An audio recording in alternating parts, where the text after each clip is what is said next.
So I was in Goodwill today, and I saw this book in the book section, and it looked kind of interesting. And it was the only crime-related book that I saw, and it's Goodwill, so everything's in like the dollar fifty range. So if I see something that's even mildly interesting to me, I'll just buy it. Why not? And in it, it talks about some pretty well-known cases, and it doesn't really say anything too spectacular or interesting. In particular, you got Virginia Tech shooter, Columbine, which is who I'm going to talk about today, DC snipers, OJ, Teddy K, Shoe Bomber. Let's see who else we got. Who do we got? Armin Mivas, that guy's really weird. Phil Spector, Scott Peterson, who just got off of death row. So there's some interesting stuff in here, but nothing that we really don't already know, and you can't get on like Wikipedia, to be honest. So it's not that great of a book, but it does have some interesting documents in it, and that's kind of cool to get your hands on that. Obviously they're just copies, but it does feel interesting to have them in your hands. So set that book aside, and in it, they did have this essay that Eric Harris wrote about a year and a half. And obviously, you can see the date right there. About a year and a half before he and Dylan Klebold would try to blow up the school, and ultimately that wouldn't work out, but they would and end up killing many of their classmates. And before I start talking about this, I want to say I bought this book, I'll Be Gone in the Dark by Michelle McNamara, which is about the Golden State Killer.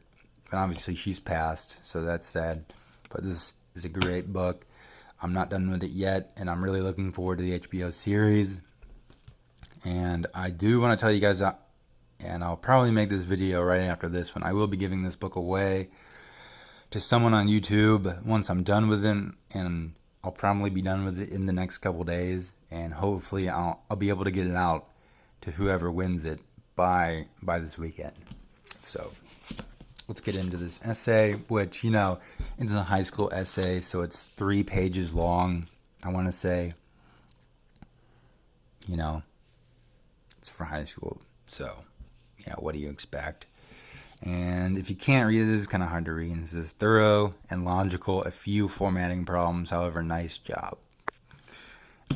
Whoever Mr. Webb is, he probably felt really, really bad after this all happened. And I'll post a link to a PDF of this. I'll find one and post that in the description, because it won't be the easiest thing to read with me recording it like this, but you can see some stuff. And it's a high school essay, so it's not the best thing ever. It's high school level stuff. And when I think about myself in high school, I cared about my grades a little bit, a decent amount, but anytime, at the same time, I was still a high school student, and anytime I could make things easier for myself, I would. So like, if I could write about something I already know about, or write a book report on a book that I've already read, I would have jumped on that. And this is a really, really eerie read. It's really creepy thinking that this guy, Eric Harris, wrote this, just like a year and change before he shot a bunch of people.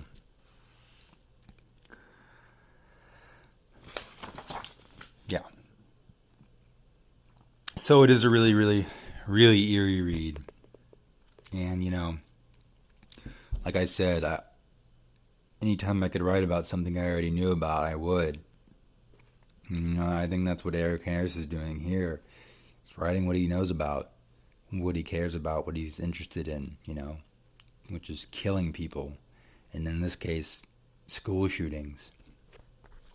And obviously, he's pretty well informed on it for this age, when that wasn't, a topic that was talked about as much as it is now. It just wasn't. And obviously, this was in the early days of the internet, too, so you really had to seek that kind of information out if you wanted to know a lot about it. And clearly he does. And I wanted to point out the creepiest part about this essay, which is right here. This is in the last paragraph. Almost any school shooting could have been prevented in some way or another. We just have to spend the necessary time and money to figure out how. Almost any school shooting could have been prevented in some way or another. Eric Harris's own words a year and a half before the Columbine shooting. And I had never seen this document. I'm not really into Columbine, but I have read quite a bit about it and, watched, a bunch of documentaries, like the classics, Bowling for Columbine. I've read some Sue Klebold stuff, but I've never seen this. And it's a really chilling, eerie read. And again, I'll post a link. I'll find it, probably a PDF or something along those lines of this if you want to read it for yourself. But, I can't get this line out of my head. It's just been playing back over and over again since I first read this. Almost any school shooting could have been prevented in some way or another. So that's what I wanted to talk about today, guys. That's really creepy. That's really creepy and sad at the same time. That's it.